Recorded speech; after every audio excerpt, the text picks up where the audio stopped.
서울의 심장을 꿰뚫는 듯 하늘 높이 솟은 율제 타워, 그 꼭대기.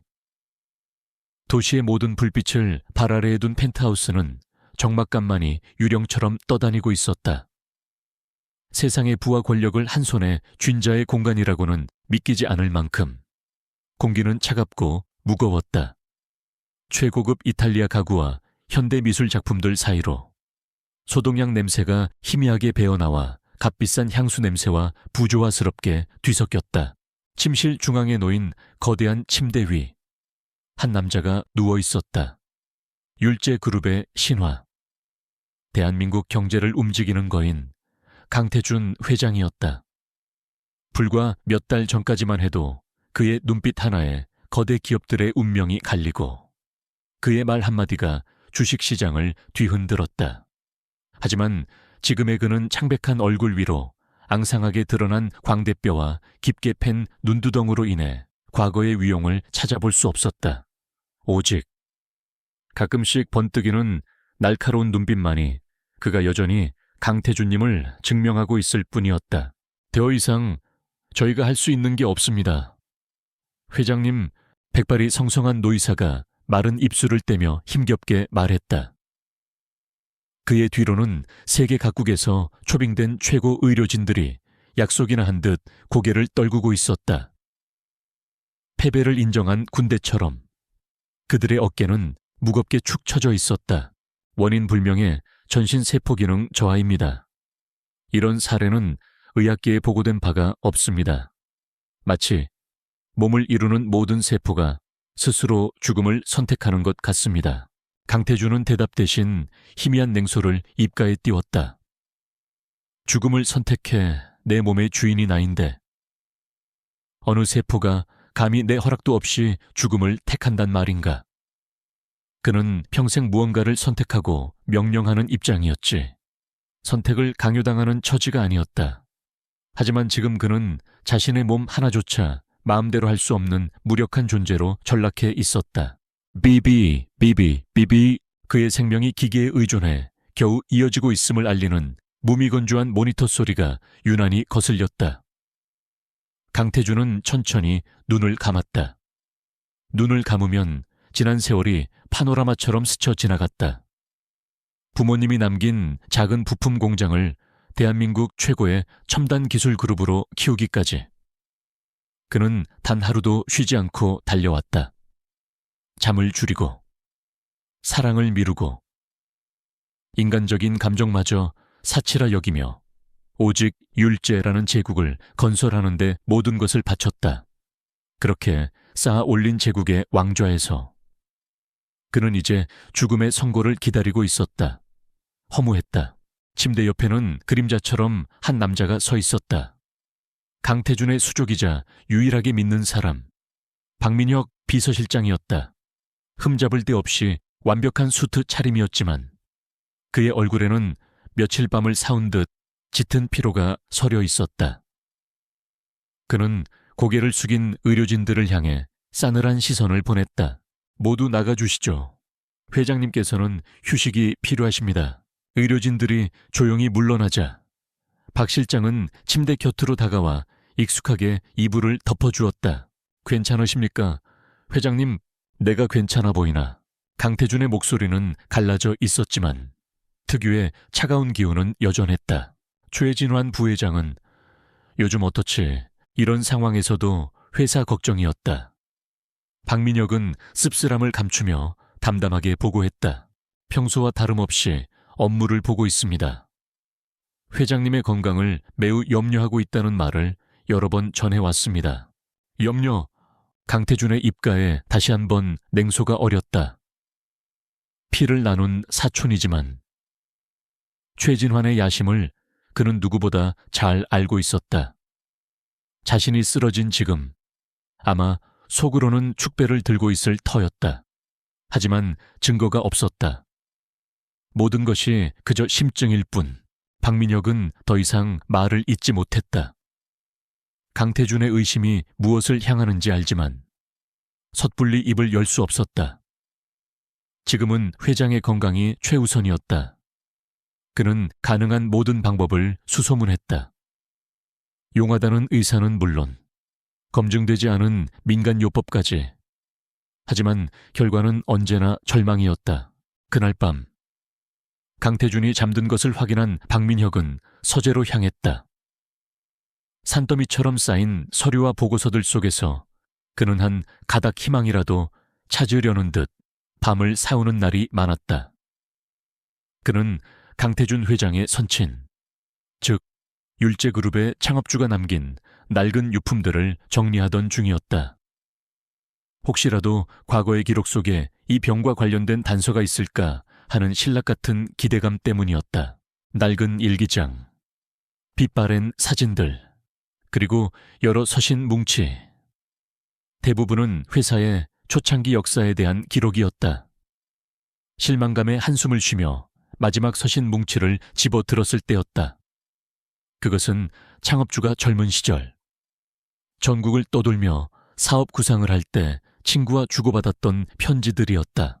편지의 내용 대부분은 사업에 대한 고뇌와 열정이었지만 유독 눈에 띄는 구절이 있었다. 지리산 깊은 골짜기에서 기인을 만났네. 대대로 내려오는 비술로 죽어가는 사람도 살려낸다는 신의 쉔이의 후손이라더군. 처음에는 촌부의 허언이라 생각했으나 그가 보여준 약초의 효능은 실로 놀라웠네. 잎사귀 하나로 고질병을 낫게 하는 모습은 기적과도 같았지. 지리산 신의의 후손 박민혁은 미신을 믿는 사람이 아니었다. 그는 철저히 데이터와 사실에 기반하여 움직이는 사람이었다. 하지만 지금은 지푸라기라도 잡고 싶은 심정이었다. 세계 최고의 의사들이 포기한 마당에 수십 년 전에 낡은 편지 한 구절이 그의 마음에 강렬한 파문을 일으켰다. 그는 즉시 비서팀에게 지리산 일대의 오래된 약초꾼이나 민간 치료사에 대한 모든 정보를 수집하라고 지시했다. 현대적인 정보망으로는 그런 인물을 찾기 어려웠다. 인터넷 검색 결과는 관광지나 유명 사찰에 대한 정보뿐이었다. 그는 방향을 바꾸어 지리산 자락에 대대로 살아온 노인들을 직접 찾아가 탐문하기 시작했다. 며칠간의 허탕 끝에 한 외딴 마을의 촌렉에서 결정적인 이야기를 들을 수 있었다. 그런 사람이 있긴 했지. 병원이 없던 시절 마을 사람들이 죽을 병에 걸리면 마지막으로 찾아가던 곳이 있었어. 하늘 아래 첫 동네라 불리는 곳에 대대로 약초만 다루며 세상과 등지고 사는 여인네들이었지. 병을 고치는 능력이 신과 같다고들 했지만 워낙 성정이 괴팍하여 아무나 만나주지 않았네. 지금도 그 후손이 남아있는지는 모르겠구먼. 희망의 불씨가 다시 타올랐다. 박민혁은 즉시 헬기를 준비시켰다. 그 시각 지리산 깊은 자락 세속의 시간은 이곳에 닿지 못하는 듯 태고의 자연이 그대로 살아 숨쉬고 있었다. 이름 모를 새들의 지저김과 바람에 나무십 스치는 소리만이 가득한 곳. 안개가 짙게 깔린 산 중턱. 작은 텃밭이 딸린 낡은 한옥 한 채가 그림처럼 자리 잡고 있었다. 한 여인이 텃밭에 쪼그리고 앉아 약초를 돌보고 있었다. 희고 깨끗한 무명옷 차림의 그녀는 김하나였다. 맑고 깊은 눈동자는 산속의 호수처럼 고요했고 약초를 다루는 섬세한 손길에는 오랜 시간 쌓인 지혜와 정성이 묻어났다. 그녀의 주변으로는 일반인은 이름조차 알 수 없는 희귀한 약초들이 저마다의 기운을 뽐내며 자라고 있었다. 하나는 흙 속에 뿌리내린 작은 새싹을 조심스럽게 어루만졌다. 월화초라는 이름의 약초였다. 달빛에 전기만을 받고 자라 죽은 기운을 되살리는 신비한 효능을 지녔다고 전해지는 전설 속의 식물. 그녀의 가문은 대대로 이와 같은 희귀 약초들을 지키고 그 비방을 이어온 수호자들이었다. 어머니는 돌아가시기 전 하나에게 신신당부했다. 우리의 능력은 사람을 살리는 힘이기도 하지만 동시에 세상을 혼란에 빠뜨릴 수도 있는 위험한 힘이다. 절대 산 아래 세상의 일에 관여해서는 안 된다. 그것은 가문의 율법이자 저주와도 같은 족쇄였다. 하나는 그 약속을 지키며 오직 자연과 교감하며 조용히 살아가고 있었다. 그녀에게 서울의 마천루도, 그 안에서 벌어지는 인간들의 욕망과 암투도 그저 다른 세상의 이야기일 뿐이었다. 그녀가 막 작업을 마치고 허리를 폈을 때였다. 멀리서 들려오는 기계음에 하늘을 올려다보았다. 굉음과 함께 거대한 쇠로 만든 새가 바람을 가르며 그녀의 집 근처 공터로 다가오고 있었다. 헬리콥터였다. 평화롭던 산의 정적이 깨졌다. 하나는 낯선 침입자를 경계하며 차가운 눈빛으로 그쪽을 응시했다. 그녀의 고요했던 세상에 거대한 파문이 일기 시작하고 있었다. 헬리콥터의 프로펠러가 멈추자 지리산의 고요가 어색하게 돌아왔다. 강철과 기계의 이질적인 존재감 앞에서 산의 정령들은 숨을 죽인 듯했다. 박민혁 실장은 굳게 닫힌 헬기 문을 열고 밖으로 나섰다. 최고급 가죽 구두가 축축한 흙과 이슬 맺힌 풀잎에 닿는 감촉이 생경했다.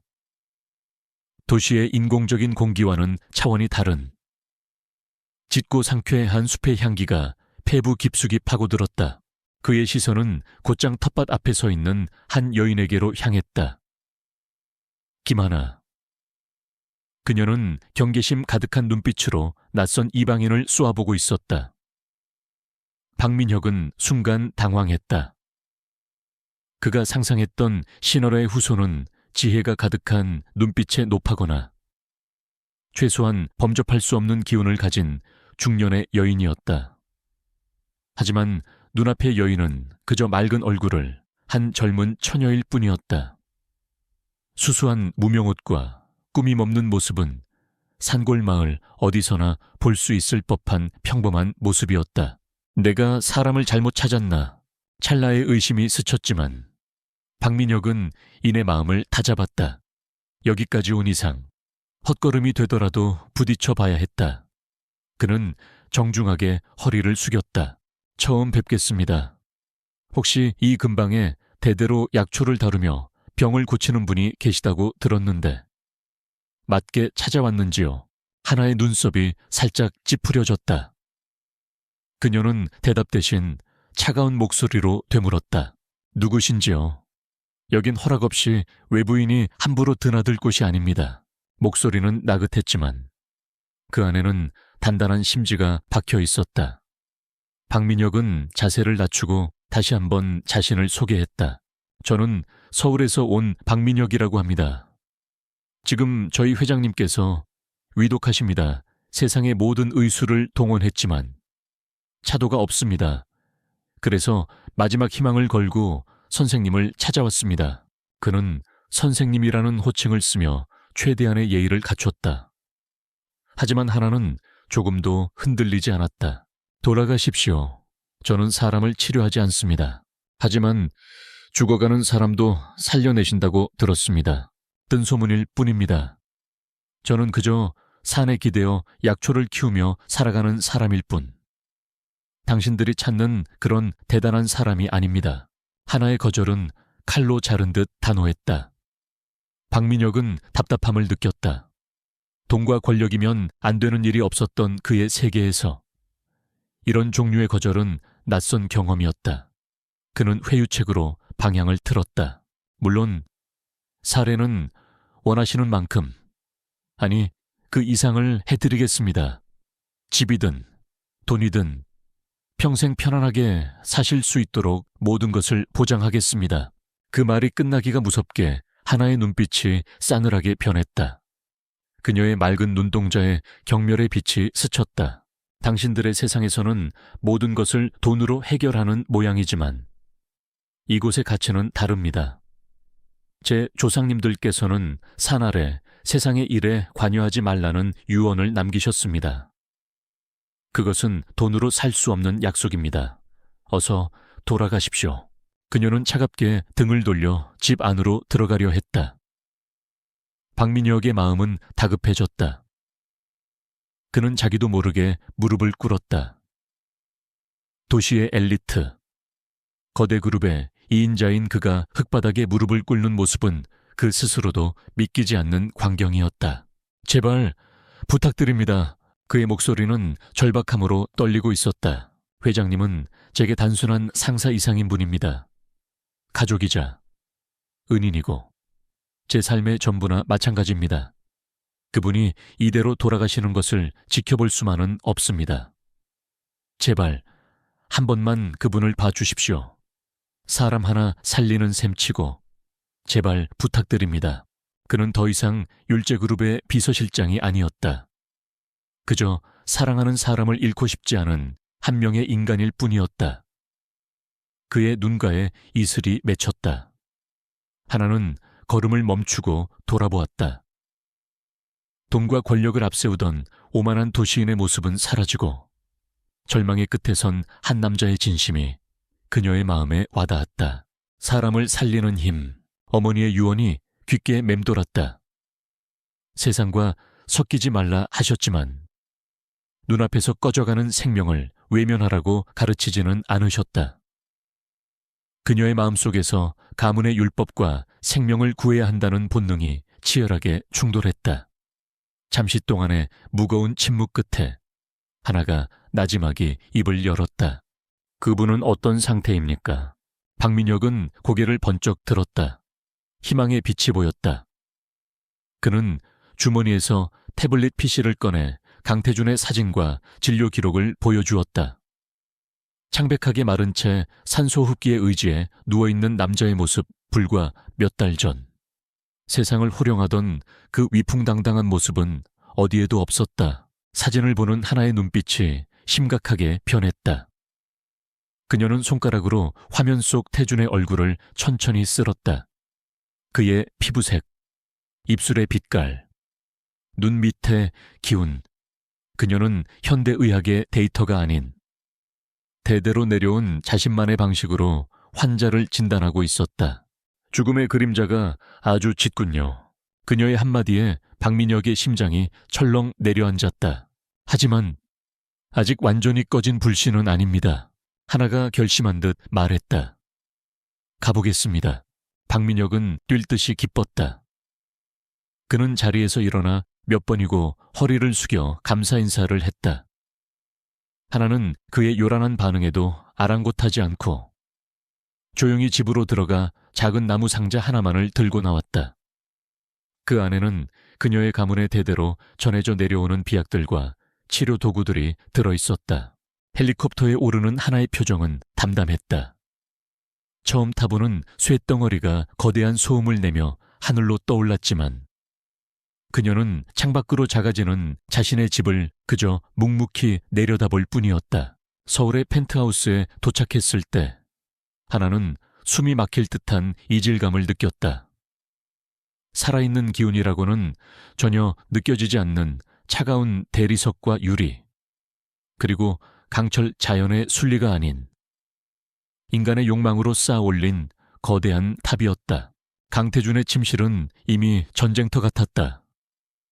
갑자기 나타난 수상한 시골 처녀를 두고 의료진과 경호팀의 반발이 거셌다. 실장님, 제정신입니까? 검증되지도 않은 민간 요법색에 회장님을 맡기다니요. 저 여자가 뭘 할 줄 압니까? 만약 무슨 일이라도 생기면 누가 책임질 겁니까? 특히 주치의인 이 박사가 가장 강하게 반대했다. 그는 하나의 행색을 위아래로 훑어보며 노골적인 경멸을 드러냈다. 하지만 박민혁은 단호했다. 모든 책임은 내가 집니다. 당신들이 할 수 있는 게 없다고 하지 않았소, 그럼. 이제 내 방식대로 합니다. 모두 비키십시오. 그의 섰을 퍼런 기세에 마침내 모두가 길을 터주었다. 하나는 소란스러운 주변에 전혀 신경 쓰지 않고 오직 침대에 누워있는 강태준에게로 다가갔다. 그녀는 그의 손목에 조용히 손가락을 가져다 대고 맥을 짚었다. 눈을 감고 그의 몸속을 흐르는 희미한 기운의 흐름에 모든 정신을 집중했다. 잠시 후 그녀는 눈을 뜨고 가져온 나무 상자를 열었다. 그 안에서 작고 검은 항아리 하나를 꺼냈다. 뚜껑을 열자 진하고 쌉쌀한 흙냄새와 풀냄새가 방 안에 퍼져나갔다. 항아리 안에는 칠흑같이 검고 진득한 고약이 담겨 있었다. 저게 뭡니까? 저런 비위생적인 것을 회장님께 쓰려는 겁니까? 이 박사가 기겁하며 소리쳤다. 하나는 여전히 묵묵부답이었다. 그녀는 새끼 손톱만큼의 고약을 조심스럽게 덜어내어 자신의 손가락이 아닌 붉고 부드러운 자신의 입술로 가져갔다. 그 광경에 지켜보던 모두가 경악했다. 저 여자가 미친 게 아닌가. 하나는 고약을 머금은 입술을 한 채 천천히 상체를 숙여 의식을 잃은 강태준에게로 얼굴을 가져갔다. 그녀는 마르고 갈라진 그의 입술 위에 자신의 입술을 조심스럽게 포겠다. 그것은 연인들의 입맞춤과는 달랐다. 어떠한 욕망도 섞이지 않은 오직 생명을 전달하기 위한 신성하고 경건한 의식이었다. 그녀의 청아 미세한 효소가 촉매가 되어 입술에 머금었던 비약의 기운이 강태준의 몸속으로 스며들기 시작했다. 바로 그 순간이었다. 불규칙하고 위태롭게 울리던 심박수 모니터의 경고음이 거짓말처럼 잦아들기 시작했다. 그리고는 뚝뚝뚝 느리지만 힘있고 안정적인 소리로 바뀌었다. 모니터의 그래프는 완만한 곡선을 그리며 생명의 리듬을 되찾고 있었다. 죽음의 잿빛이 드리워져 있던 강태준의 얼굴에 아주 희미하게나마 혈색이 돌기 시작했다. 방 안은 완전한 침묵에 휩싸였다. 믿을 수 없는 광경에 모두가 숨을 죽였다.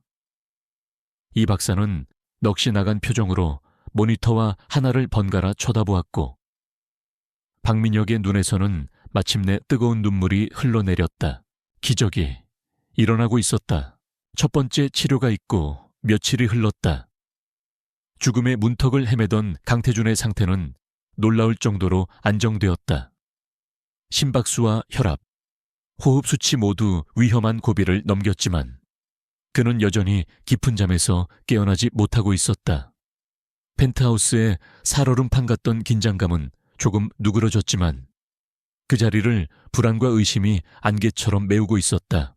의료진들은 하루에도 몇 번씩 모니터의 수치와 강태준의 상태를 확인했지만 그들의 의학 지식으로는 이 현상을 설명할 길이 없었다. 마치 강력한 생명 에너지가 외부에서 주입되어 죽어가던 세포들을 억지로 되살리고 있는 듯했다. 그 기적의 중심에는 방 한쪽에서 조용히 약초를 다듬고 있는 김하나가 있었다. 그녀는 펜트하우스의 호화로운 가구들에는 눈길 한 번 주지 않고 창가 가장 햇볕이 잘 드는 곳에 자신만의 작은 공간을 만들었다. 가져온 절구와 약재함, 건조된 약초 꾸러미들이 놓이자 차갑고 인공적인 공간에 비로소 살아있는 흙냄새와 풀향기가 배어들기 시작했다. 그것은 낯선 공간에 뿌리내리려는 작은 생명의 몸부림 같았다. 강태준의 의식이 처음으로 수면 위로 떠오른 것은 새벽녘이었다. 모든 것이 흐릿했다. 오랫동안 닫혀있던 눈꺼풀을 들어 올리는 것조차 천근만근이었다. 가장 먼저 그를 자극한 것은 냄새였다. 지긋지긋한 소독약 냄새 사이로 낯설지만 상쾌한 흙냄새가 느껴졌다.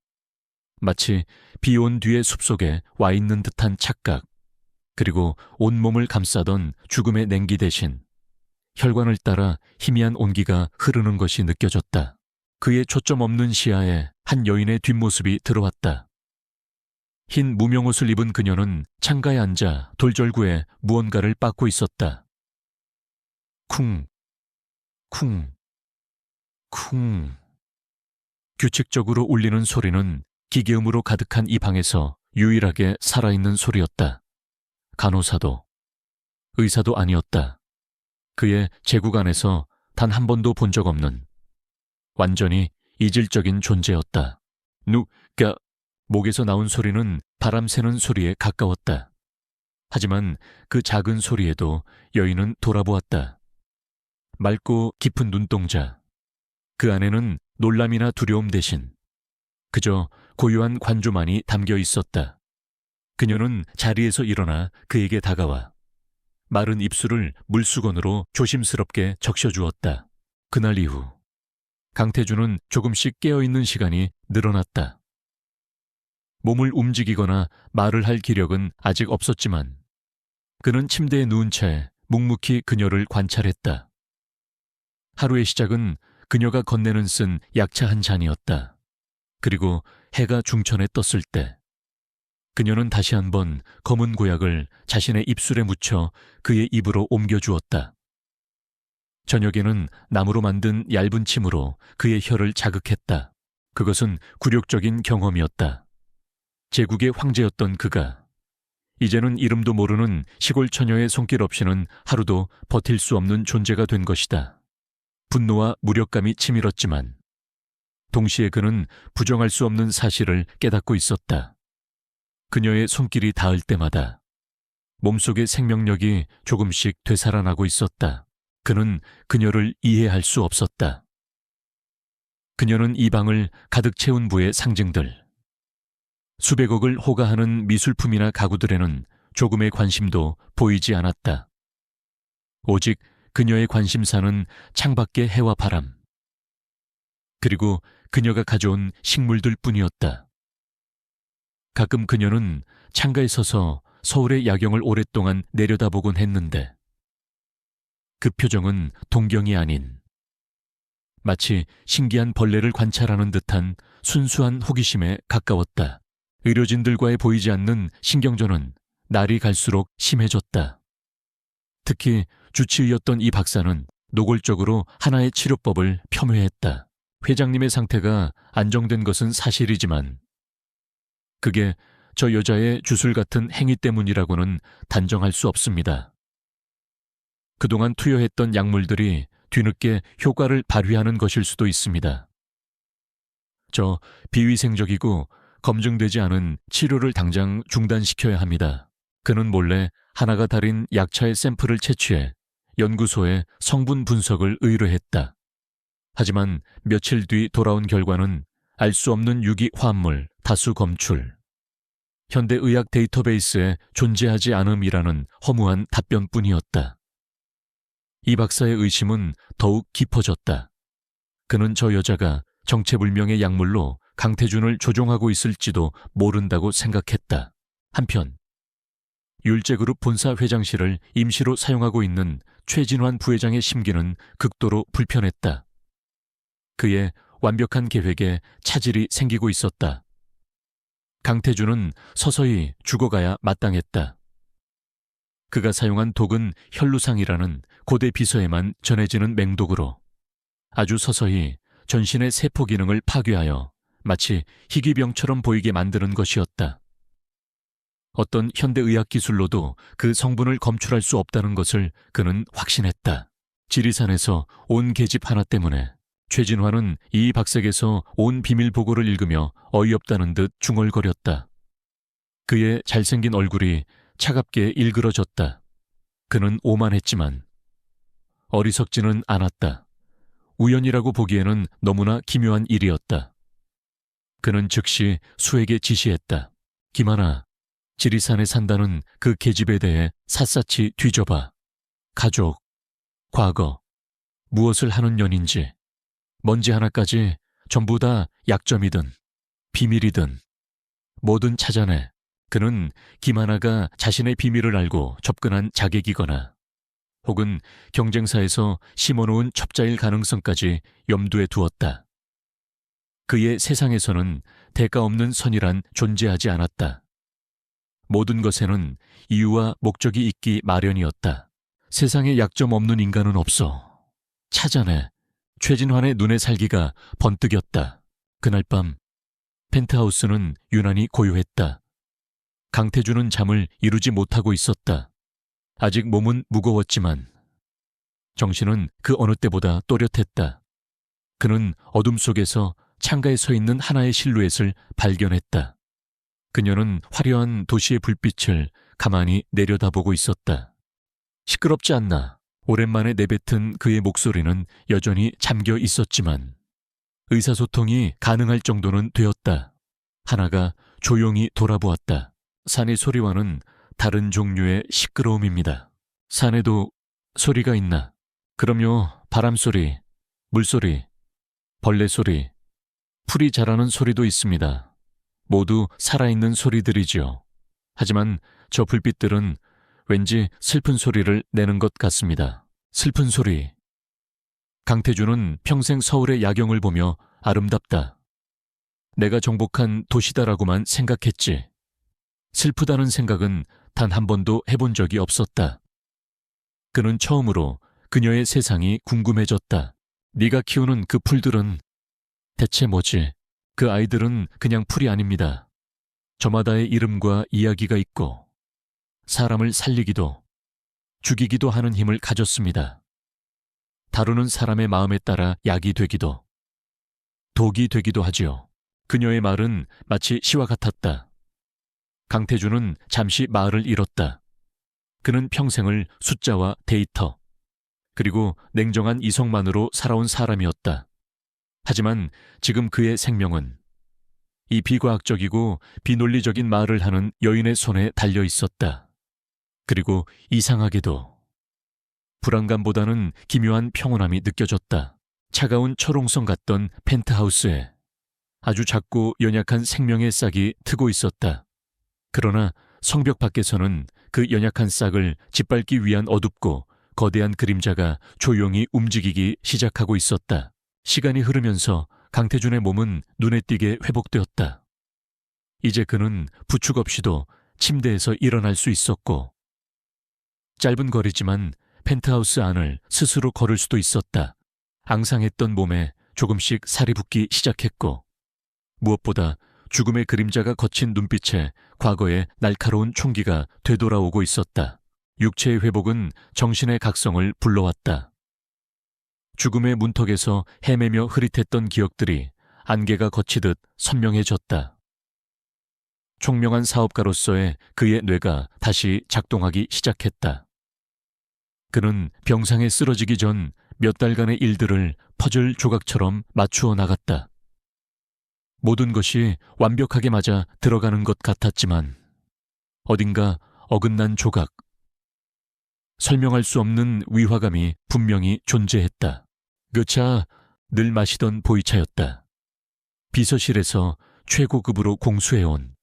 하지만 쓰러지기 몇 주 전부터 그 차에서 아주 미세하고 기분 나쁜 쓴맛이 맴돌았다.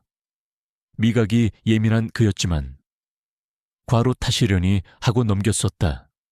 그리고 최진환, 유독 자신을 챙기는 척 살갑게 굴던 그의 모습이 떠올랐다.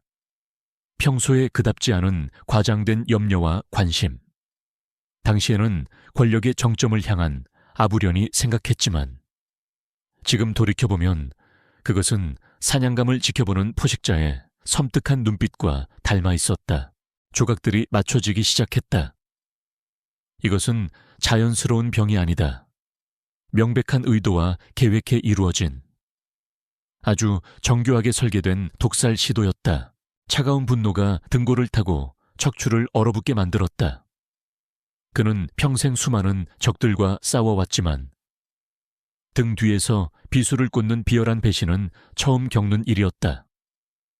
상대는 그의 가장 가까운 곳에 있었다. 피를 나눈 사촌, 최진환. 심증은 확신이 되어갔다. 그 순간부터 강태준은 연기를 시작했다. 그는 여전히 연약한 환자인 척, 아무것도 모르는 척했다. 하지만 그의 눈은 조용히 주변의 모든 것을 꿰뚫어 보고 있었다. 사람들의 미세한 표정 변화, 말투, 행동 하나하나를 분석하며 누가 내 사람이고 누가 적인지를 가려내기 시작했다. 그의 관찰 대상에는 김하나도 포함되어 있었다. 그는 여전히 그녀를 완전히 이해할 수 없었다. 그녀가 자신을 살려낸 것은 분명한 사실이었지만 그녀의 목적이 무엇인지 알 수 없었다. 이 살벌한 권력 투쟁의 한가운데에 나타난 그녀는 너무나도 비현실적인 존재였다. 어느 날 그는 박민혁 실장을 조용히 불렀다. 박 실장, 김하나 씨에게 백지 수표를 한 장 건네게, 원하는 액수를 얼마든지 적으라고 하게, 그리고 강남 최고급 주상복합 아파트 열쇠도 함께 지금까지의 보답이라고. 정중하게 박민혁은 의아했지만 강태준의 눈빛에서 그의 의도를 읽었다. 그것은 시험이었다. 알겠습니다. 회장님, 박민혁은 강태준의 지시대로 하나에게 파격적인 제안을 건넸다. 하지만 하나의 반응은 예상대로였다. 그녀는 수표와 열쇠를 조용히 밀어내며 나지막이 말했다. 제 일은 아직 끝나지 않았습니다. 이분 몸속에 독 기운이 완전히 사라지면 그때는 말없이 떠날 겁니다. 저는 돈을 바라고 온 것이 아닙니다. 박민혁에게서 결과를 보고받은 강태준은 쓴웃음을 지었다. 그의 세상에 존재하지 않을 것 같던 종류의 인간, 돈과 권력으로 움직이지 않는 사람. 그 순간 그녀에 대한 마지막 남은 의심의 찌꺼기가 사라졌다. 대신 그 자리에 더 깊은 호기심과 알 수 없는 감정이 싹트기 시작했다. 그들의 대화는 조금씩 늘어갔다. 대부분은 강태준이 묻고 하나가 답하는 식이었다. 산에서의 생활은 지루하지 않나? 지루할 틈이 없습니다. 해가 뜨면 일어나고 해가 지면 잠듭니다. 그 사이에는 약초를 돌보고 책을 읽고 바람소리를 듣습니다. 하루가 짧습니다. 그녀의 대답은 언제나 간결하고 꾸밈이 없었다. 그녀는 그의 사업이나 재산에 대해서는 단 한 번도 묻지 않았다. 마치 눈앞의 남자가 대한민국을 움직이는 거대 그룹의 총수라는 사실을 전혀 모르는 사람처럼. 그녀에게 그는 그저 치료해야 할 한 사람일 뿐이었다. 어느 날 오후, 하나는 그녀가 가져온 작은 난초 화분을 돌보고 있었다. 지리산에 깊은 이슬만 먹고 자란다는 희귀한 종이었다. 하지만 펜트하우스의 건조하고 인공적인 환경 속에서 난초는 힘을 잃고 시들어가고 있었다. 그 모습을 지켜보던 강태준이 나지막이 말했다. 그 꽃, 여길 마음에 들어 하지 않는군. 당신처럼 하나의 손길이 잠시 멈칫했다. 그녀는 난초를 안쓰럽게 쓸어보며 대답했다. 자신이 있어야 할 곳이 아닌 곳에서는 어떤 생명이든 시들기 마련이죠. 그 말은 강태준의 가슴에 작지만 날카로운 파편처럼 박혔다. 그는 처음으로 그녀가 이곳에 있음으로 인해 치르고 있을 대가를 생각했다. 그녀는 자신을 살리기 위해 그녀의 세상 전부를 등지고 이 차가운 성에 들어온 것이다. 한편 최진환의 신복들은 김하나의 뒷조사에 총력을 기울이고 있었다. 하지만 결과는 실망스러웠다. 그녀의 과거는 백지나 다름없었다. 출생 기록 외에는 학력, 사회활동, 금융거래 등 어떤 디지털 기록도 존재하지 않았다. 마치 유령처럼 이게 말이 돼 대한민국에서 기록 하나 없는 사람이 존재한다고 최진환은 보고서를 집어던지며 노발대발했다. 깨끗한 과거는 오히려 그의 의심을 증폭시켰다. 이것은 평범한 시골 처녀가 아니라 자신의 흔적을 완벽하게 지우도록 훈련받은 전문가의 솜씨라고 그는 판단했다. 과거에서 약점을 찾을 수 없다면 현재에서 만들어내면 그만이었다. 그는 비열한 미소를 지으며 새로운 계획을 세웠다. 그는 연예부 기자에게 거액의 돈을 찔러주며 흥미로운 소설의 줄거리를 흘렸다. 율제그룹의 강 회장이 지리산에서 온 사입이 교주에게 감금된 채 정신을 지배당하고 있다는 자극적인 이야기였다. 동시에 그는 이 박사에게 다음 단계를 지시했다. 하나가 강태준에게 매일 먹이는 보양 탕약에 치명적이지는 않지만 급성 복통과 현기증을 유발하는 독초를 몰래 섞어 넣으라는 것이었다. 하나의 치료법에 부작용이 나타난 것처럼 위장하여 그녀를 사기꾼으로 몰아붙일 완벽한 시나리오였다. 바로 그날 저녁이었다. 하나는 평소처럼 정성껏 탕약을 다려 강태준에게 건넸다. 그녀에 대한 신뢰가 생긴 강태준은 아무 의심 없이 탕약을 단숨에 마셨다. 그리고 약 30분 후, 강태준의 몸이 갑자기 활처럼 휘었다. 극심한 복통과 함께 눈앞이 빙글도는 현기증이 덮쳐왔다. 과거, 온몸의 세포가 죽어가던 그 끔찍한 고통의 기억이 희미하게 되살아났다. 회장님, 때마침 왕진을 핑계로 펜트하우스에 와 있던 이 박사가 기다렸다는 듯 달려왔다. 그는 재빨리 강태준의 상태를 살피고는 미리 준비해온 진단 결과를 외쳤다. 그의 눈빛은 하나를 향해 있었다. 이럴 줄 알았어. 이건 명백한 독성 반응입니다. 내가 경고했지 않습니까? 저런 검증되지 않은 풀뿌리 따위를 쓰면 이렇게 될 거라고 당신. 대체 회장님께 무슨 짓을 한 거야? 이 박사의 손가락이 비수처럼 하나를 향했다. 소란에 달려온 경호원들과 박민혁 실장의 시선이 일제히 그녀에게 쏠렸다. 하나는 그 자리에 얼어붙었다. 자신의 손으로 건넨 약이 독이 되어 그를 고통스럽게 만들었다는 충격과 당혹감에 그녀의 맑던 얼굴이 하얗게 질려갔다. 당신, 대체 회장님께 무슨 짓을 한 거야? 이 박사의 날카로운 외침이 펜트하우스를 얼어붙게 만들었다. 그 순간 김하나의 세상은 무너져 내리는 듯했다. 그녀의 눈은 믿을 수 없다는 듯 고통으로 일그러진 강태준의 얼굴과 자신이 건넸던 탕약 그릇을 번갈아 향했다. 불가능한 일이었다. 그녀가 사용한 약재들은 수백 년간 가문을 통해 전해 내려온 비방 중에서도 가장 순하고 기운을 돋우는 것들이었다. 독성은커녕 갓난아이에게 먹여도 될 만큼 안전했다. 하지만 눈앞의 현실은 그녀의 상식을 비웃고 있었다.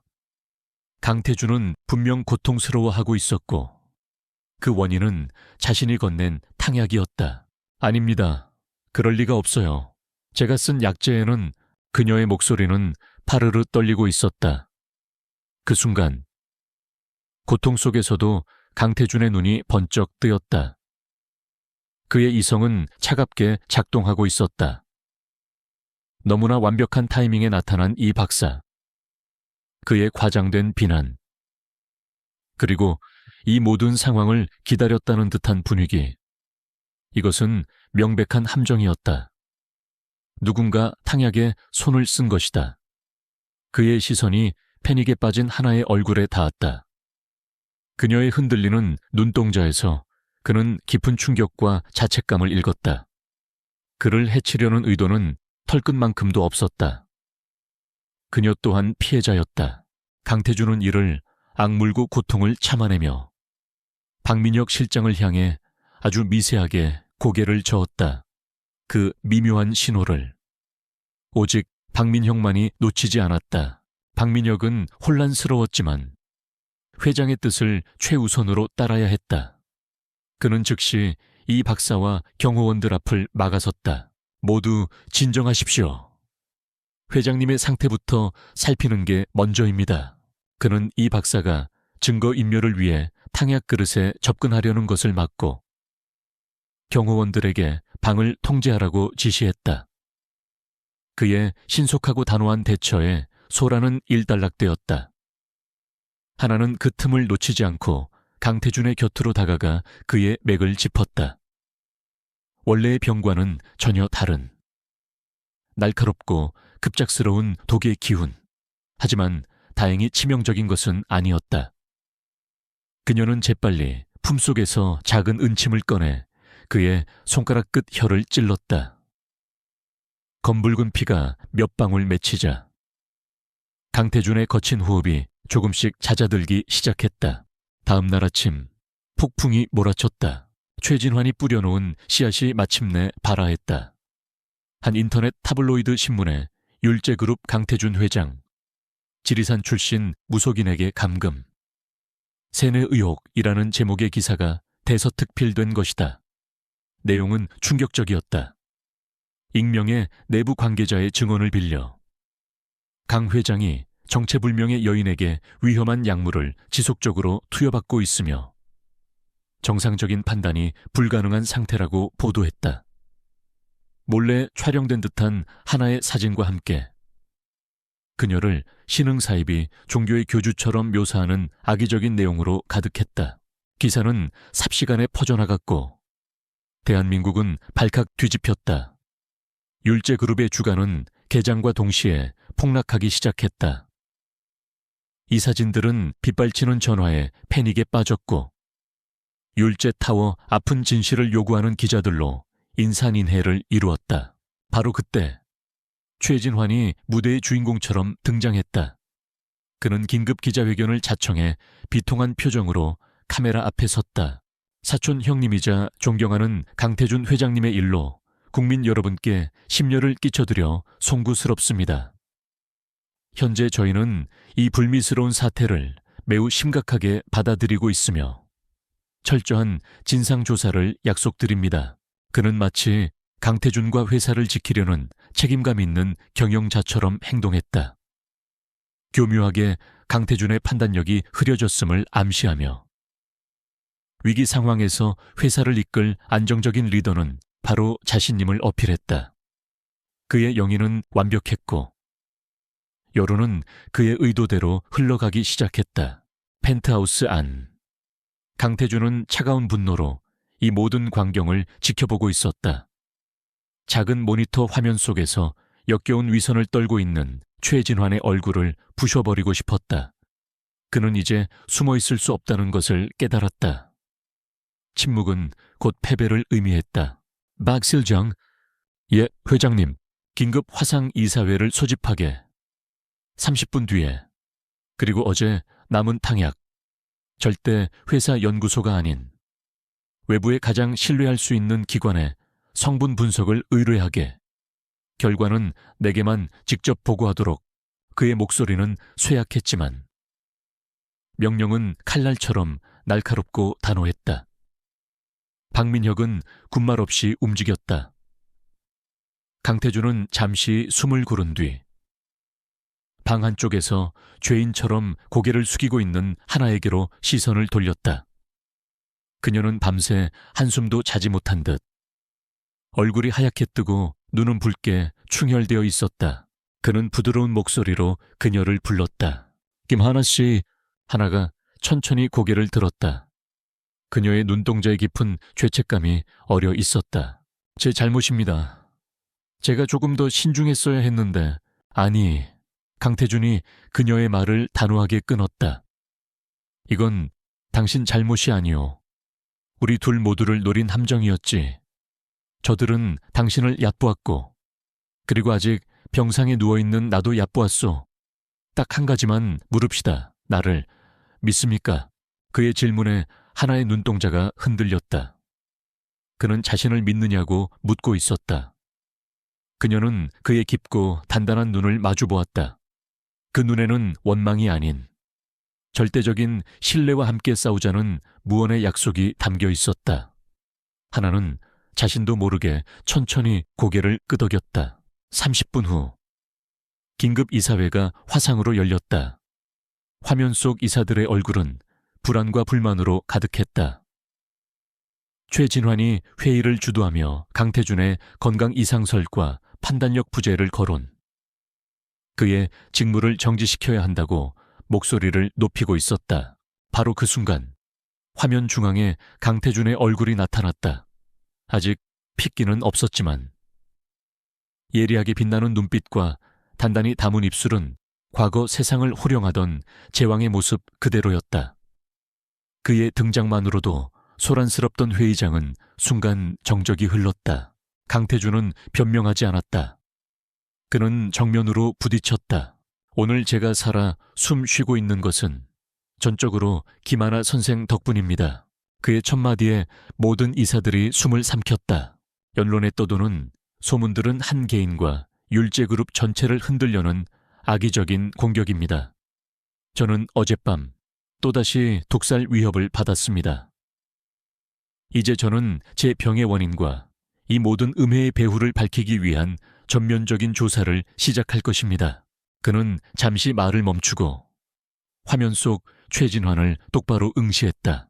최진환 부회장, 내가 없는 동안 회사를 잘 이끌어 주었으니 이번 조사에도 전적으로 협력해 줄 것이라 믿습니다. 그것은 노골적인 경고이자 선전포고였다.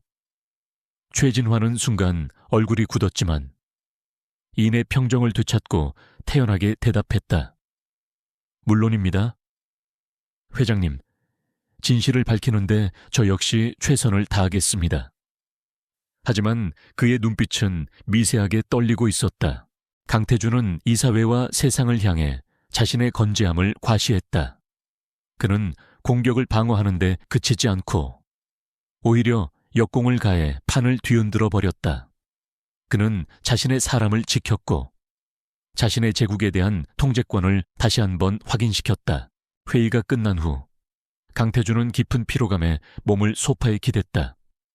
하지만 그의 정신은 그 어느 때보다 맑았다. 하나는 그런 그를 복잡한 눈빛으로 바라보고 있었다. 그녀는 방금 자신이 아는 것과는 전혀 다른 세상의 싸움을 목격했다. 돈이나 칼이 아닌 말과 기세, 그리고 보이지 않는 힘으로 상대를 제압하는 방식, 그리고 그는 그 거대한 힘을 자신을 지키기 위해 사용했다.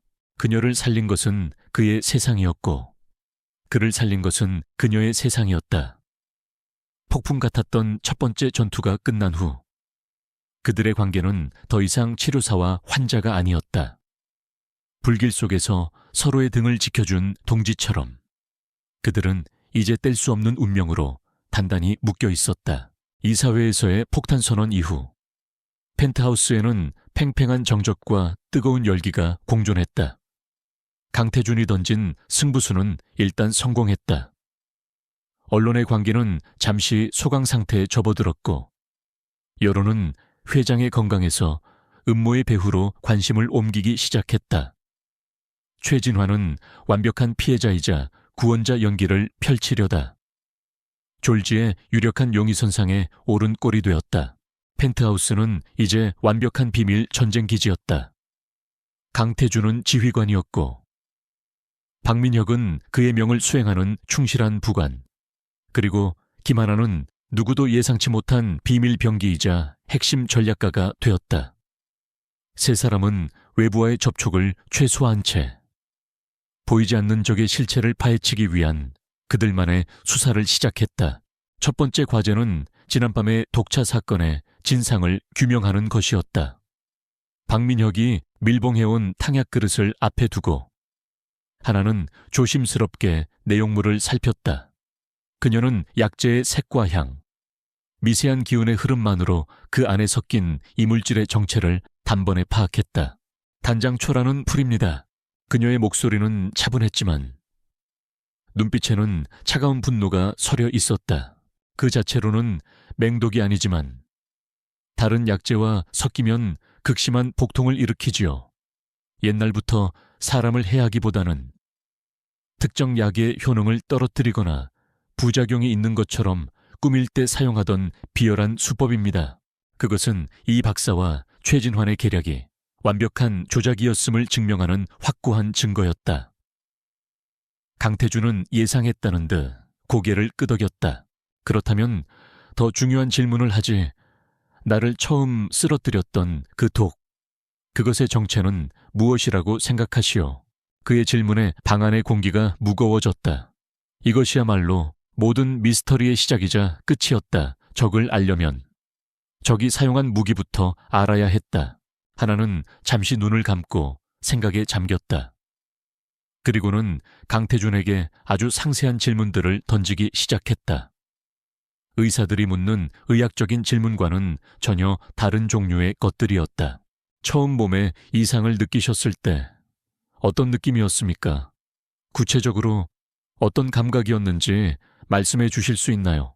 강태준은 기억을 더듬었다. 처음엔 그저 극심한 과로라고 생각했소. 몸에 힘이 빠지고 뼛속으로 찬 기운이 스며드는 듯한 느낌이었지. 입안에서는 늘 희미한 소의 맛이 맴돌았고 세상의 모든 색과 소리가 점차 흐릿해지는 기분이었어. 마치 내 존재 자체가 서서히 지워지는 것처럼 그의 말을 듣는 하나의 표정이 점점 굳어갔다.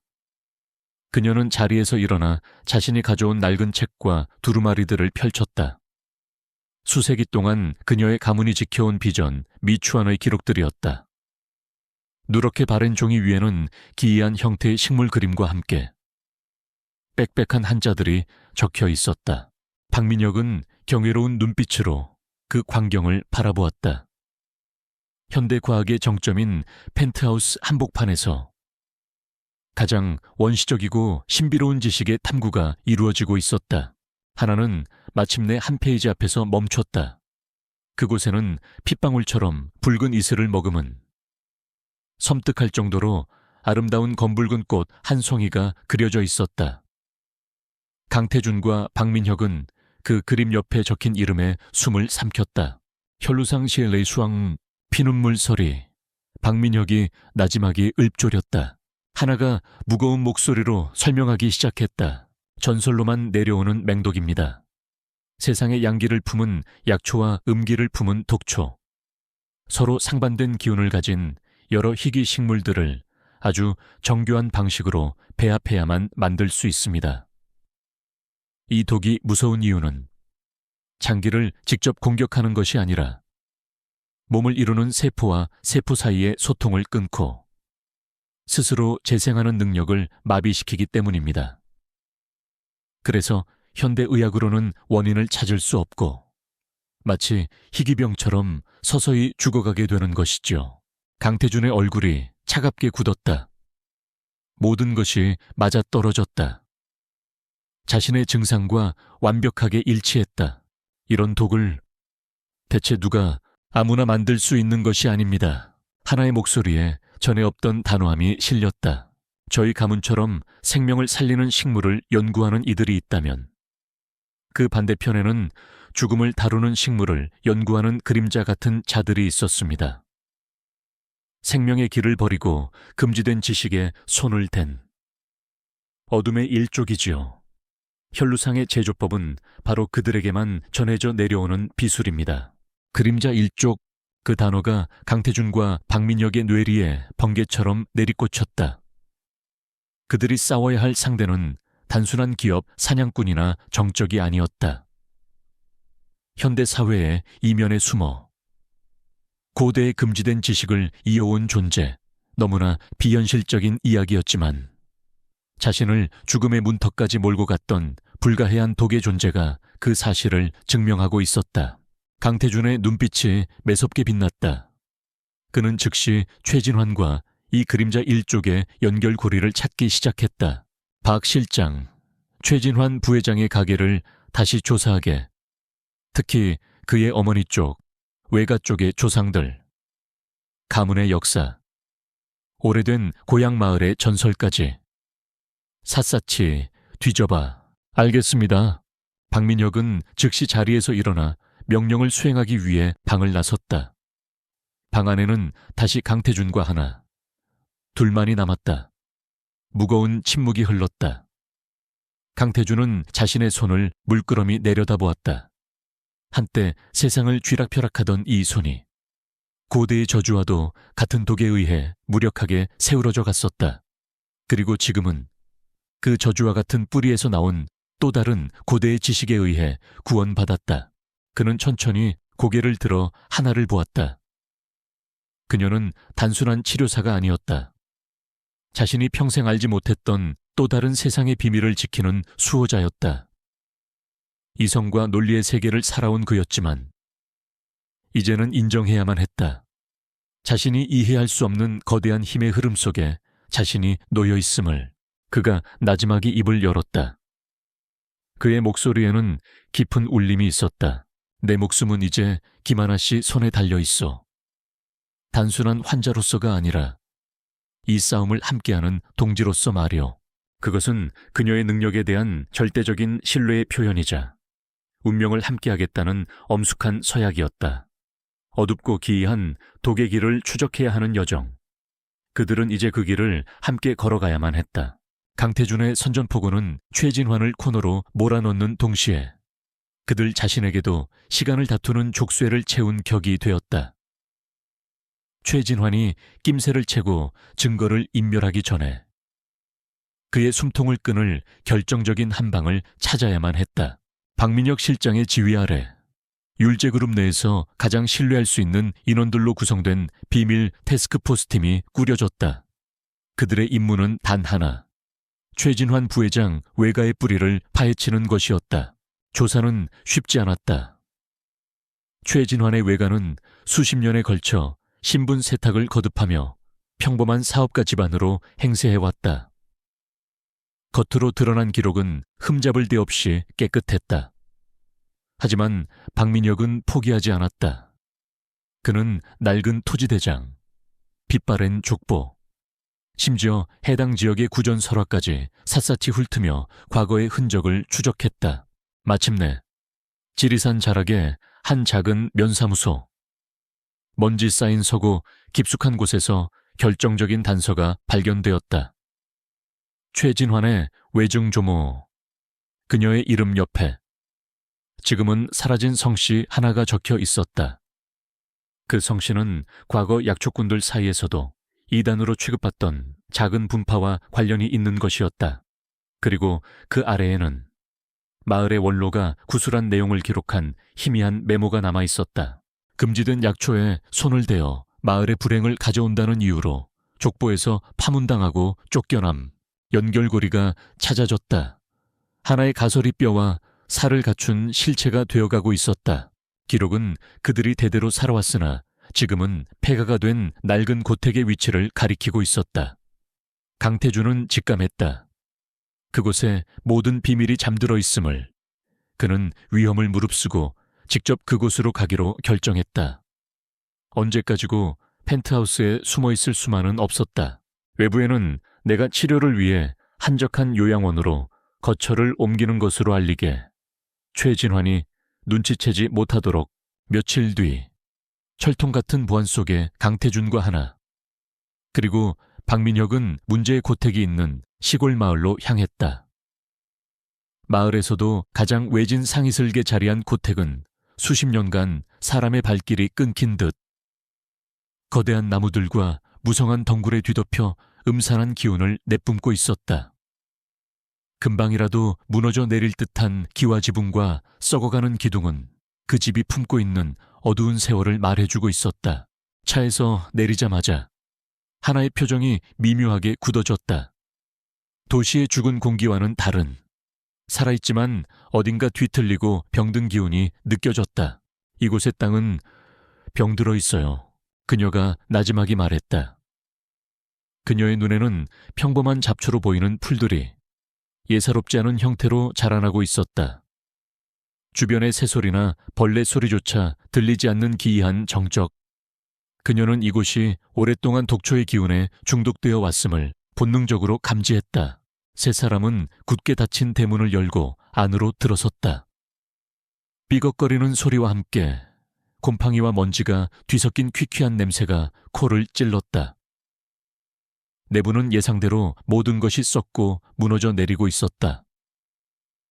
그들은 손전등의 의지에 샅샅이 집 안을 수색하기 시작했다.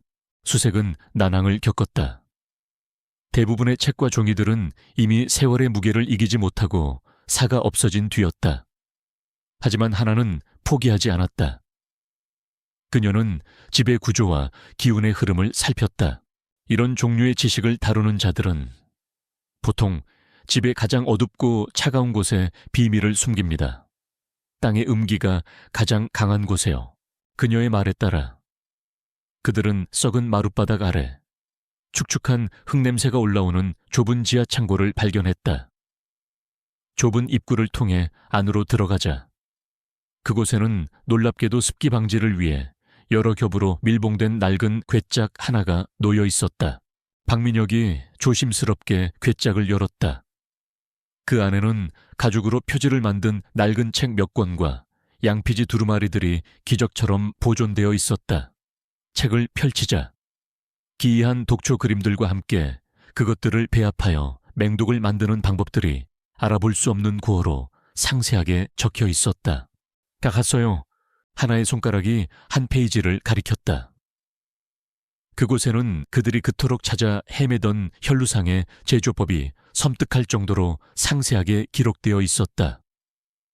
재료가 되는 식물들의 채취 시기, 배합 비율, 다리는 방법까지, 그리고 책의 여백에는 저주와도 같은 한탄과 세상에 대한 분노가 가득한 일기, 형식의 글귀들이 남아 있었다. 힘을 갈망하고 자신을 내쫓은 세상을 향해 복수하겠다는 증오서린 다짐. 그것은 마치 수십 년의 세월을 뛰어넘어 최진환의 목소리를 듣는 듯했다. 이것으로 모든 것이 증명되었다.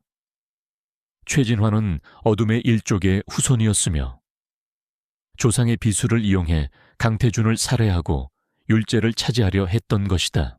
같은 시각 최진환은 자신의 사무실에서 초조하게 손톱을 물어뜯고 있었다. 강태준이 요양원으로 거처를 옮겼다는 보고를 받았지만 그의 직감은 무언가 잘못되었다고 경고하고 있었다. 그리고 박민혁이 자신의 외가 쪽을 샅샅이 뒤지고 있다는 정보는 그의 불안감을 증폭시켰다. 설마 그 집을 찾아낸 건가? 그의 이마에 식은땀이 흘렀다. 만약 그곳에 남겨진 기록들이 강태준의 손에 들어간다면 모든 것은 끝장이었다. 그의 오만함은 이제 초조함과 절박함으로 변해 있었다. 더 이상 우아하게 상대를 기다려줄 시간이 없었다. 전공법으로는 이길 수 없다. 그렇다면 판 자체를 엎어버려야 한다. 그는 마지막 카드를 꺼내들기로 결심했다. 해외의 벌처 펀드와 비밀리에 접촉하여 율제 그룹에 대한 적대적 M&A를 시도하는 동시에 이사들을 매수하고 여론을 조작하여 강태준을 식물인간이나 다름없는 금치산자로 몰아붙일 계획이었다. 어쩌면 더 직접적이고 폭력적인 방법까지도. 궁지에 몰린 쥐는 고양이를 무는 법이다. 최진환은 이제 이성과 합법의 경계선을 넘어설 준비를 하고 있었다. 강태준 일행이 결정적인 증거를 손에 넣고 승리를 예감한 바로 그 순간 서울에서는 그들을 삼켜버릴 더 거대하고 맹렬한 폭풍이 조용히 그 모습을 갖추기 시작하고 있었다. 비밀의 책을 손에 넣고 펜트하우스로 복귀한 세 사람 사이에는 무거운 결의가 감돌았다. 박민혁 실장은 흥분을 감추지 못하고 주먹을 불끈 쥐었다. 이게 바로 결정적인 증거입니다. 회장님 최진환의 조상이 남긴 이 책만 있으면 지금 당장 검찰과 언론에 모든 것을 넘겨야 합니다. 하지만 강태준은 조용히 고개를 저었다. 그의 눈은 이미 몇 수 앞을 내다보고 있었다. 아니, 아직은 때가 아니야. 하지만 회장님, 최진환은 교활한 뱀 같은 놈이야. 이 낡은 책 한 권만으로는 부족해. 얼마든지 위조라고 발뺌하고 오히려 우리가 자신을 모함하려 한다고 역공을 펼칠 거요. 뱀을 잡으려면 상처만 입혀서는 안 돼. 단칼에 목을 베어야지. 그의 목소리는 차분했지만 그 안에는 강철 같은 의지가 담겨 있었다. 그는 방역이 아닌 완벽한 선멸을 원했다. 최진환 스스로가 자신의 죄를 만천에 드러내고 스스로 파멸의 길로 걸어 들어가게 만들어야 했다. 그는 완벽한 덫을 놓기로 결심했다. 최진환의 오만함과 조급함을 역이용할 치명적인 덫을. 나는 다시 쓰러져야겠소. 강태준의 충격적인 발언에 박민혁과 하나의 눈이 커졌다.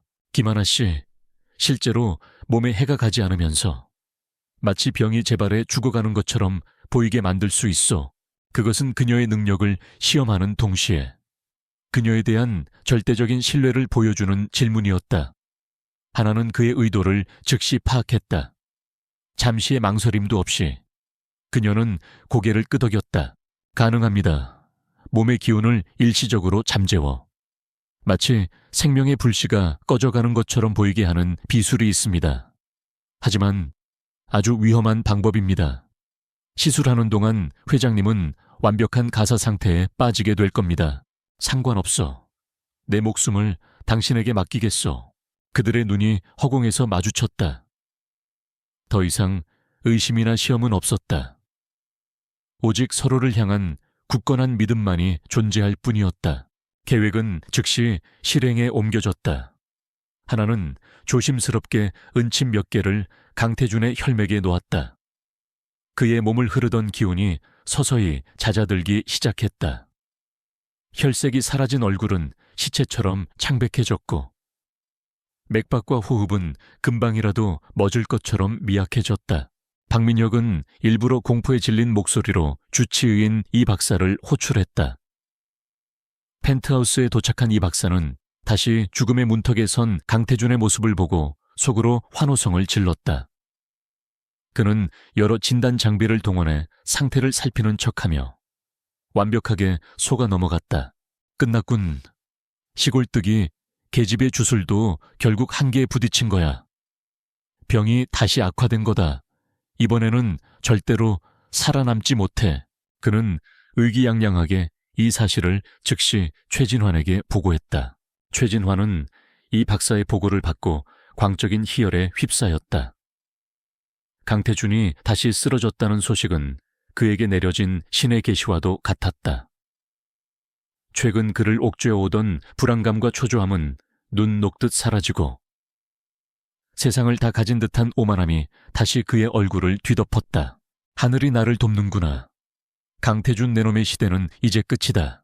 그는 지금이야말로 회사를 완벽하게 장악할 절호의 기회라고 판단했다. 때마침 그가 비밀리에 부추긴 해외 펀드의 적대적 M&A 시도 소문으로 회사 내부는 극도로 불안한 상태였다. 이사들은 강력하고 안정적인 리더십을 갈망하고 있었다. 그는 조금의 주저도 없이 움직였다. 자신의 권한을 이용해 긴급 이사회를 소집했다. 안건은 단 하나. 의학적으로 회생 불가능한 상태에 빠진 현젠 회장의 직무 정지 및 해임안이었다. 그는 자신의 승리를 의심치 않았다. 강태준의 숨통을 끊고 율제라는 제국의 왕좌에 오를 자신의 위대한 대관식을 위해 화려한 연설문을 준비하기 시작했다. 최진환이 자신의 승리를 위한 무대를 꾸미는 동안 강태준의 펜트하우스 역시 마지막 결전을 위한 준비로 분주했다. 박민혁은 강태준의 지시에 따라 물밑에서 발 빠르게 움직였다. 그는 이 사진 중 강태준에게 충성심이 남은 몇몇에게 비밀리에 연락을 취해 어떤 일이 있어도 회장님을 믿고 일단은 최진환의 뜻에 따르는 척하라는 메시지를 전달했다. 또한 이사회가 열리는 회의실에 펜트하우스와 직접 연결되는 최고 품질의 화상 시스템을 설치하고 가장 영향력 있는 경제 전문 기자 몇 명을 중대 발표가 있을 것이라는 미끼로 다른 장소에 비밀리에 초청했다. 이 모든 쇼의 결말을 세상이 지켜보게 하기 위함이었다. 그 시간, 하나의 역할은 가장 중요했다. 그녀는 가사 상태에 빠진 강태준의 곁을 한시도 떠나지 않고 그의 미약한 생명의 징후를 세심하게 살폈다. 그녀는 그의 생명줄 그 자체였다. 고요한 침실, 창밖의 도시 불빛이 희미하게 그의 창백한 얼굴을 비추고 있었다.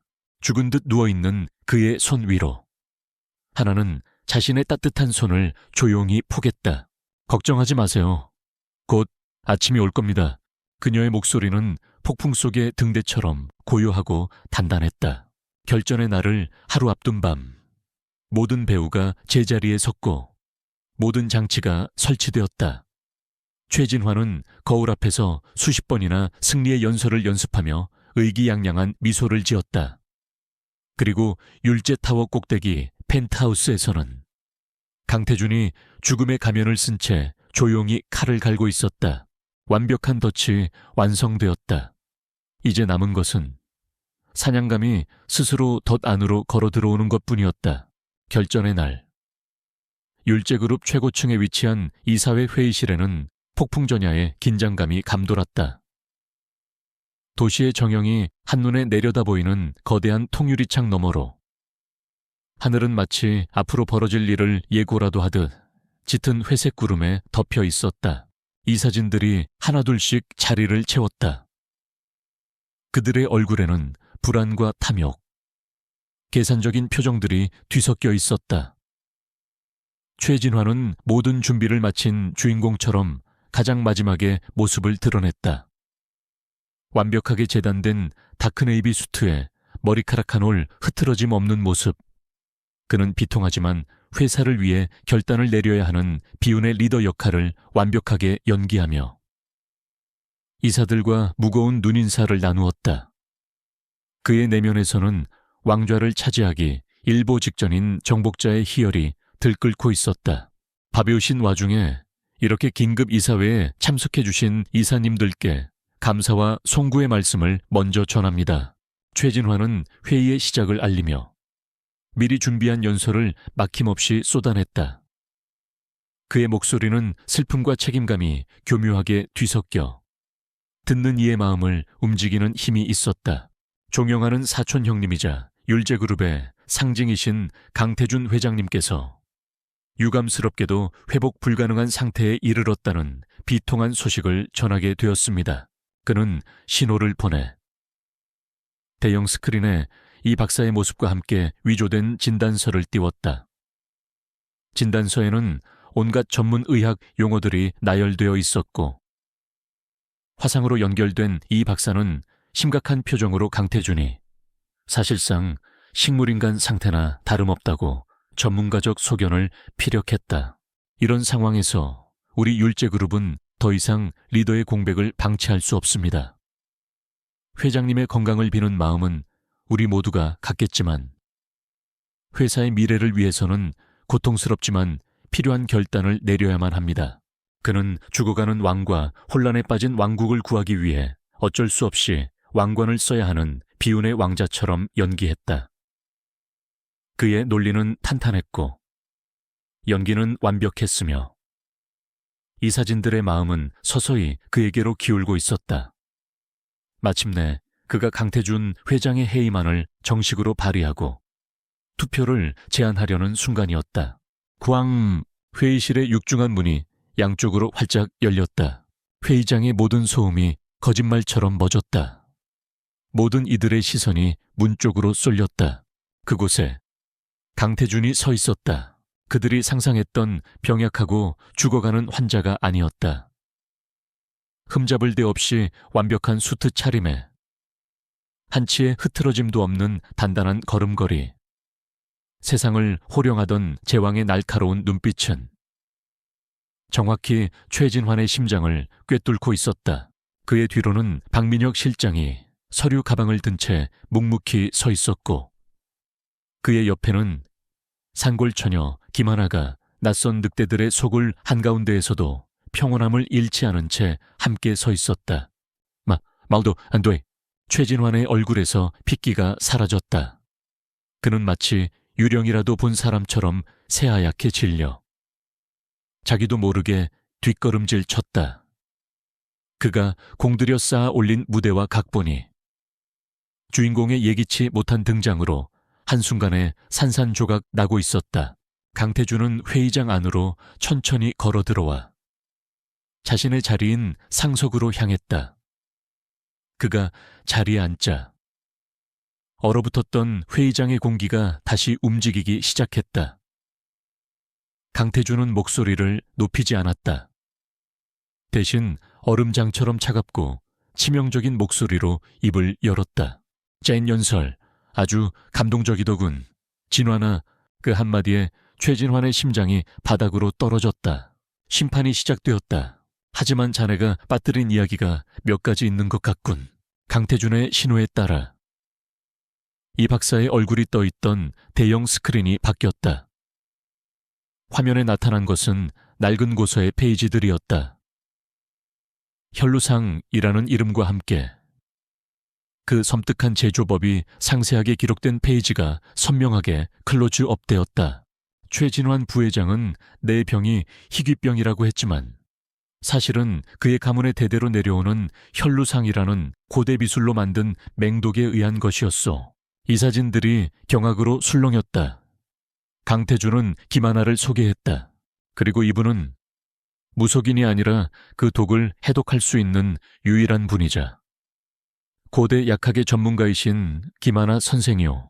하나가 담담한 목소리로 화면의 책이 무엇이며 혈루상이라는 독이 어떤 것인지, 그리고 그것이 특정 그림자 일족에게만 전승되어 왔음을 간결하게 설명했다. 곧이어 화면은 다시 바뀌었다. 박민혁이 찾아낸 최진환 외가의 족보와 옛 기록들이 나타났다. 그의 외증 조모가 금지된 약초를 다루었다는 이유로 파문당했다는 기록은 그와 그림자 일족의 연결고리를 명백하게 증명했다. 겨우 거짓말, 전부 날조야. 저놈들이 나를 모함하는 거다. 최진환이 미친 사람처럼 소리쳤다. 하지만 그의 발악은 이어지는 마지막 증거 앞에서 처참하게 짓밟혔다. 시그럽건, 강태준의 나직한 말과 함께 회의실에 녹음된 음성이 울려 퍼졌다.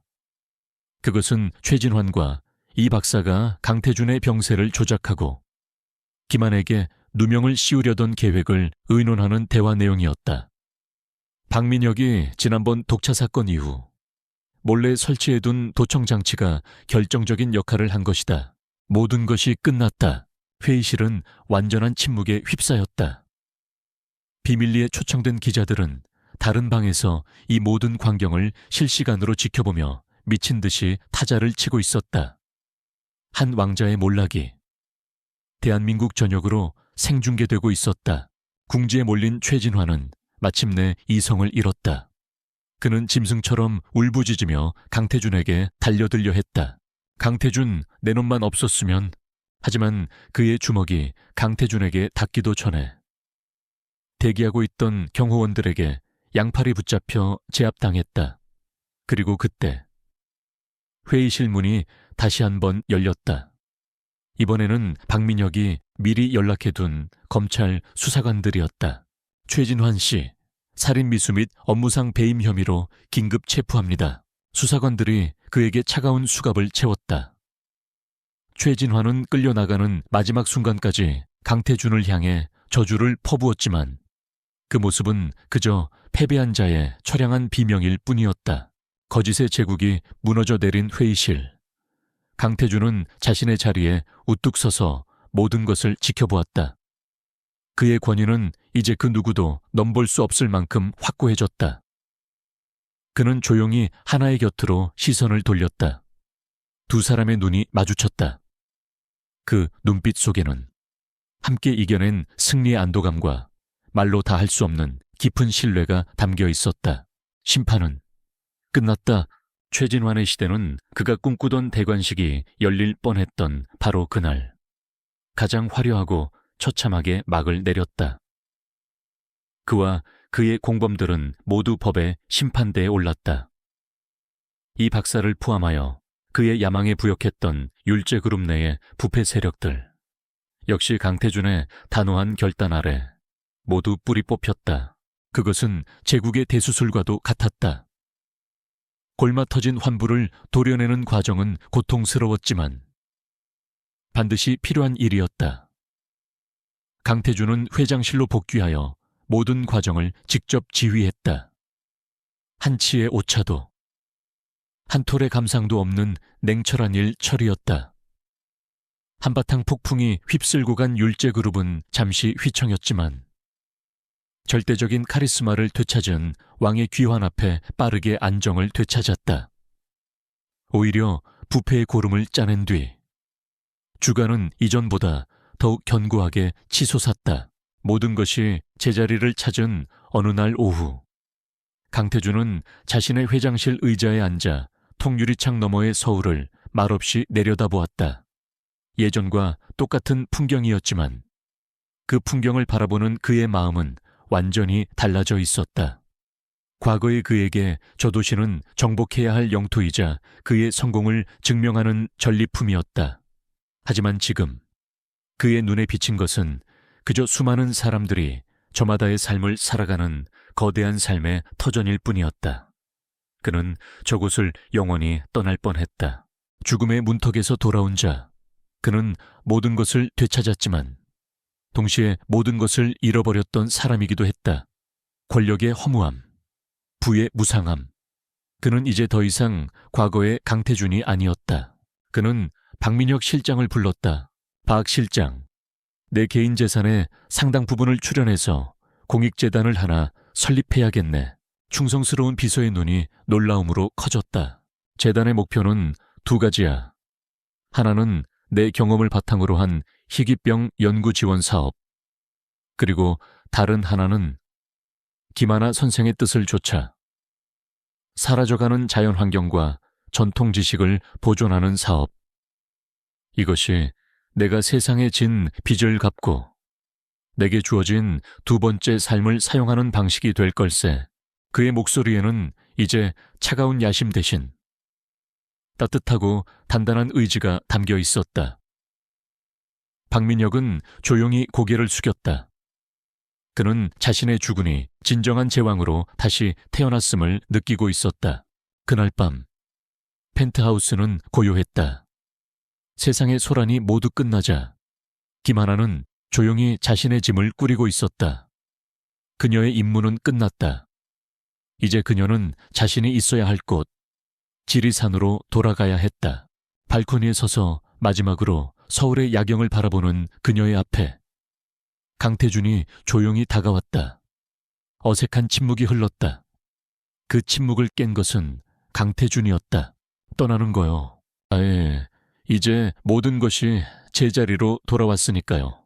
하나의 대답에 그의 심장이 철렁 내려앉는 듯 했다. 그는 이 여인을 이대로 보낼 수 없다는 것을 깨달았다. 그녀가 없는 이 차가운 성은 예전보다 더욱 공허한 감옥이 될 터였다. 그는 화려한 반지도 근사한 말도 준비하지 못했다.